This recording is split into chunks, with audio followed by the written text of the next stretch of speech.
Hi, I'm Patrick Risley. I'm pastor here at First Presbyterian Church, Fort Lauderdale, and we are so glad that you're with us. And today's daily devotional is coming from the Revised Common Lectionary reading, 1 Corinthians chapter 15, verses 51 through 57. 1 Corinthians chapter 15, verses 51 through 57. Today's this one thing that I want us to get out of this is essentially this: our bodies matter to God. This one thing, our bodies matter to God. I remember right after high school, I had dated a woman, Marion, for several years in high school, love of my life. We're going to be married and settle down forever until she broke up with me. I was devastated. Couldn't go out. I couldn't do anything for a long time, and I finally got the courage to go out. And I asked this woman on a blind date. I'd never met her before.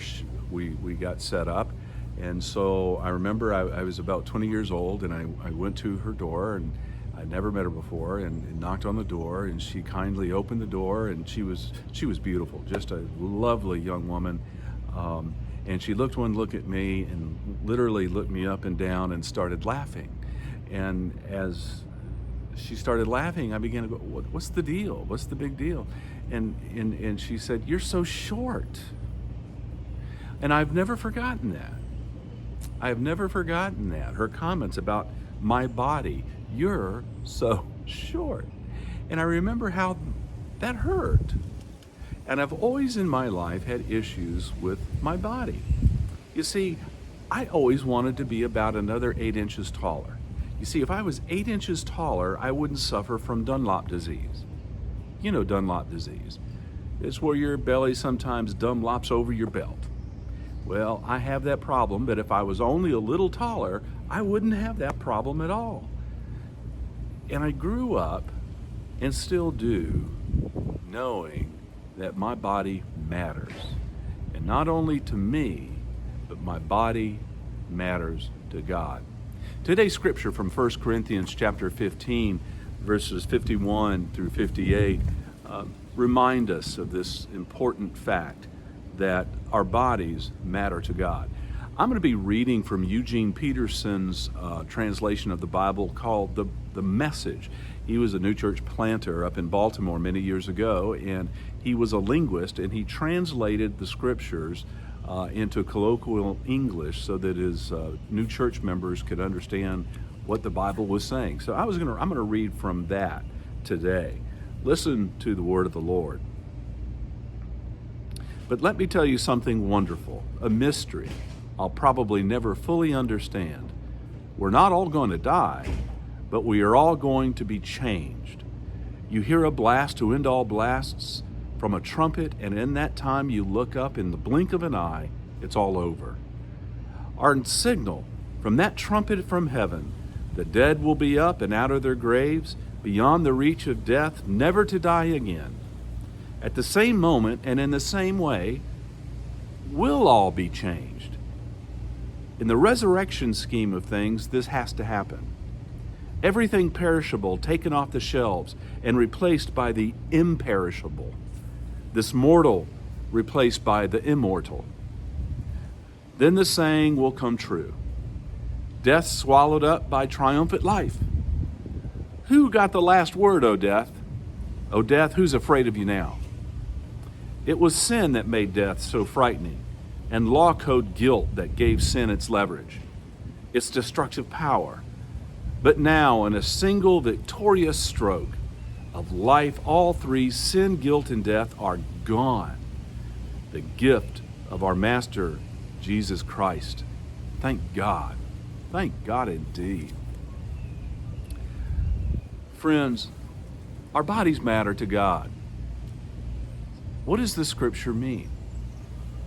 Well, the first thing is, I think the scripture reminds us that how we treat our body now makes a difference. The way we treat our body in this life makes a difference. You see, our bodies matter to God. If we place the same value that God places on our bodies, we will make God smile. Now, why do I say that God places a value on our bodies? Well, frankly, because God became and put on the flesh God's self. God became like you and me in every way, with a body, with a soul, with a heart, with love, with hate, with tears, with hopes, with dreams. How I treat my body today will indicate my gratefulness to God about what I see in myself and in other people.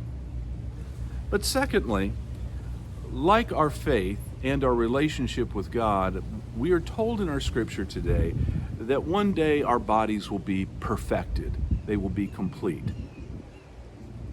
Paul says we're all going to be changed. What is perishable will become imperishable. And I love to think of, what does that mean? Will it mean that one day my dream of being about 8 inches taller will be true, and I'll no longer suffer from Dunlop disease on the other side of glory? Or does it mean when I get to the other side of glory, it doesn't really matter? I will be in God's grace, in God's presence, and I don't care if I've got Dunlop disease anymore. I do know I'll be the same, but I will be different. But also, my friends, how we engage other people's bodies matters. This is what also our text today tells us. You see, how we view our bodies helps us see how we view other people's bodies. Do we objectify other people? Or do we look at them and see the image of God? Do we see someone I can leer at? Or do I see someone who is created in the imago Dei, the very image of God, who deserves love and grace as much as I crave it myself? My friends, this one thing today is our bodies matter to God. Remember that. Be blessed and have a great day.